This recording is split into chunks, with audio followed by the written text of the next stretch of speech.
dominant performance from Barcelona. Dominant performance indeed. So Barcelona doing what they needed to do to keep pace with Real Madrid. A 3-0 win at their now makeshift home, the Estadio Johan Cruyff, over Getafe.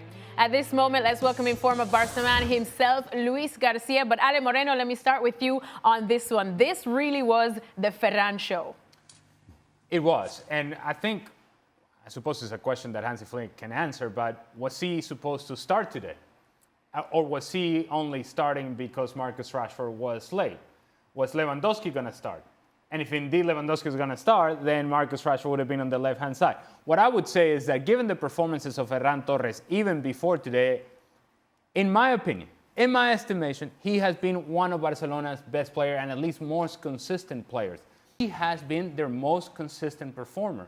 And so there is a question to be asked. When everybody's healthy, which it wasn't a question that you would ask before, when everybody's healthy, does Ferran play or does Lewandowski play? Because we know that Lamine is going to play, we know that Rafinha is going to play, and then there's a choice to be made by Hansi Flick. It's a great problem to have for Hansi Flick, that you have in Lewandowski a guy that is a proven goal scorer, but you know that he's not going to be able to play every game. And you have in Ferran Torres an answer for an issue that you may have had in the past. Now you have an answer of a guy who can score goals consistently.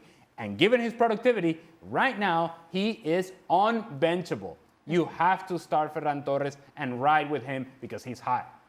Luis, as Ale is saying, Ferran Torres is looking pretty hot right now. And usually when we're talking about Barcelona's attacking players, all of the spotlight is on the trio that was Rafinha, Lewandowski, Lamine Yamal as well. But Ferran is making a case for him, as Ale said, to be unbenchable at this point.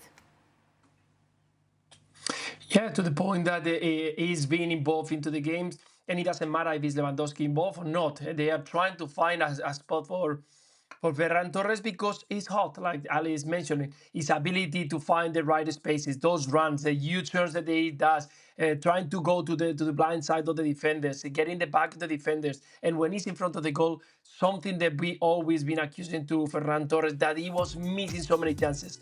Right now, is full confidence. And Ferran Torres needed a coach that allowed him to make mistakes, that allowed him to make bad runs, allowed him to do bad controls. But right now, he's a Ferran Torres that we haven't seen for quite a long time. He's controlled and his passing is accurate, his movements are fantastic, he's not getting in offside, he's arriving to the right spot at the right time. So when he's in front of the box, he's clinical. So right now, Ferran Torres, of course, is the number 9 of Football Club Barcelona, no doubt. So, Luis, to Ale's point now, if you have a fully fit and healthy Barcelona squad, do you start Ferran over Lewandowski?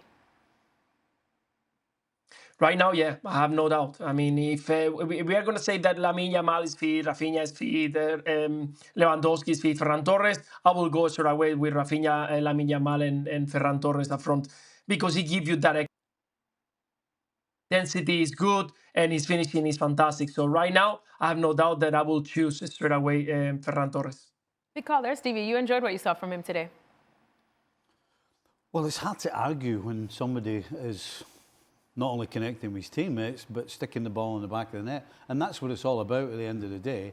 And I think if you're Hansi Flick as well and you're looking to the future, because there's going to come a time when Lewandowski, number one, isn't going to be able to play all the time, and somebody is just going to overtake him. And the question is Ferran Torres getting to the point where he's actually putting himself ahead of Lewandowski? And right now, from what we've seen so far in these 6 games, considering the output, you'd have to say yes. 25 years old, Ale. One for the future, one right now. One right now? Look, Ferran Torres, I think, has been a divisive player in Barcelona in the past. Because I think we could all appreciate the work rate, we could all appreciate the movement away from the ball, his runs, how he got himself in really good positions, but the things that he was missing was chances. Yeah. Goals, consistency. But in the second half of last year, we started to see a turn. And we started to see when Lewandowski was injured and he was given a run of games and he was scoring goals, it almost felt as if there is something about this player that is different. And what is different is the level of confidence. The way he took the second goal today, while it may have been simple, in years past, a lesser version of Ferran Torres is freaking out in front of David Soria and is not finishing the chance. To Stevie's point, today, in front of David Soria, once he got himself square with the goalkeeper, you felt like there was no doubt, where there was doubt before. And you are not able to pull off that sort of finish in the manner in which he did without confidence, in which he gives the goalkeepers the eyes. He opened up his body and I'm saying, I'm going to go over there to the far post. No, I'm not. I'm actually closing my hips and finding the near post. You don't pull that off unless you're feeling good with yourself. Because when you have pressure on yourself and you're not confident,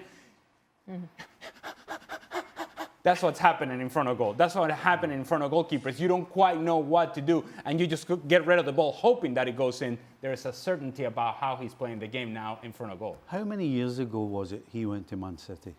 Ooh, that's 5 years ago? That's a while back. That's a while back. So it's probably been 5 years since he's had a proper run of game. Yeah. He's never actually been in a position, in a situation where he's been able to get some time in his legs, get his composure, get his confidence, all of those things that you have to get in order to produce what you're capable of.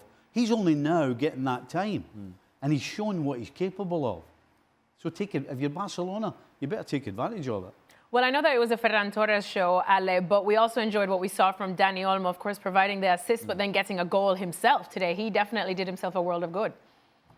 And it's a player that has been saying, hey, what about me? You? Hey, how about this guy? How about, do I get a chance to play? You think about what are the options for Hansi Flick, and we go back to a point that I just made. It's a great problem to have.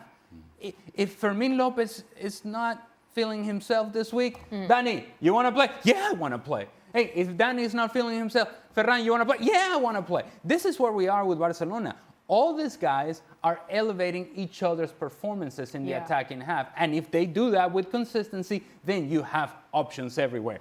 That is a great problem to have. Great problem to have indeed for Hansi Flick, Luis. And in terms of Dani Olmo, as Alex said, he did a world of good for himself today. Yeah, exactly. And that's what you have to do. You cannot think. You have to show your talent, give the team what is expected from you, good runs, good combination, good link up between midfielders and Lewandowski today. And if you have the chance, just put it in the back of the net, because as Alex mentioning, this is a squad full of talent. It is a squad full of quality, and there are a lot of players who are waiting for the opportunity to shine. Let's not forget, Gavi is not there, and he's a player who also started playing in that position, that role as a second striker, link up with the middle of the park. Of course, the rotation is going to be fantastic. Once again, we see Marc Asado, of course, with Frankie de Jong and Pedri in top form. They are going to be the ones to choose every single weekend. But at least you have that ability to change the situation of the game, change different players, because they are going to give you something extra. Dani Olmo give you that ability to score goals. Today, once again, he scored. Of course, it's going to be in the mind of Hansi Flick. But the way the Fermín López is performing lately, it's going to be difficult to take his position right now. Well, it was a perfect day for Barcelona, almost a perfect week for Barcelona, but it didn't start out that way when we got the news that Marcus Rashford, after his heroics against Newcastle in the Champions League, was dropped to the bench for showing up late at training. Stevie, I'm going to come to you for this one, because we already saw Hansi Flick is a stickler for punctuality. He wasn't afraid to drop the captain, Rafinha, last time out. And now Marcus Rashford, who, let's just say, has a history of doing this even at Manchester United. You, as a former coach yourself, this just absolutely incenses you, doesn't it? Well, it drives you insane. And this one is worse because of what happened last week with Rafinha. You know, if there was a lesson to be learned, it was last week. If you don't toe the line, then you're going to be dropped. So what does Rashford do? Turns up late. I mean, it's completely disrespectful to everybody else. On your day off, you can do what you want, be on time, don't be on time. It doesn't matter, because that's your time. But when you have to turn up for a meeting or get on the bus or whatever it is as a team, then what you're doing is, it's not about you, you're respecting everybody else. That's what you're doing. You're respecting their time. So when you turn up late, that's what you've done. You've disrespected your teammates. And so, if you're not invested that much in your team that you turn up late, what happens on the field of play? You don't do it there either. So that's why, if you can look through history, all the best teams, all the teams that win, do every single thing together. And some people think it's a rah-rah thing, you know, we do everything together. It's true, because when it's tough on the field, all that stuff comes through. The guy that's standing next to you is the most important thing. You're not the most important thing, it's the guy next to you. And so if you can be late for a simple thing like a meeting or training or a boss, then all it does, it reflects on what you think of the guy standing next to you. Well, last week when we saw it with Rafinha, he responded by scoring a pair of goals himself. That was the reaction that you'd want and expect from the club captain. Marcus Rashford didn't sulk on the bench today. He did get an assist. He did look quite lively in the second half. Is that the reaction you'd want? I don't want to take too much away, because at the end of the day, he did do some good things. Yeah. But you know what? When you have the ability that Rashford has, and the pace and everything else, you love coming on when the game's done. It's 2-0 at half-time. The game's over. Handle the success that you had on the field by doing something very basic. Show up on time. Be first. Yes. Hey, in fact, be excited yeah. to be at training, because you know what? You want everybody to tell you, hey, great goals. You were awesome. Yay, all right, Marcus. Hey, Marcus. Yes, be first. Handle the success by showing up on time. I cannot believe we're still having conversations about this. This is so very basic. And so build on the momentum that you generated midweek against Newcastle by showing up on time, being part of the starting squad, and continue to build this momentum forward. Push yourself forward and your career at Barcelona. You're only trying to help yourself. I'm rooting for you, Marcus, to help yourself. But I can't help you if you show up late. If you're late, you're off. Simple as that. Simple as that.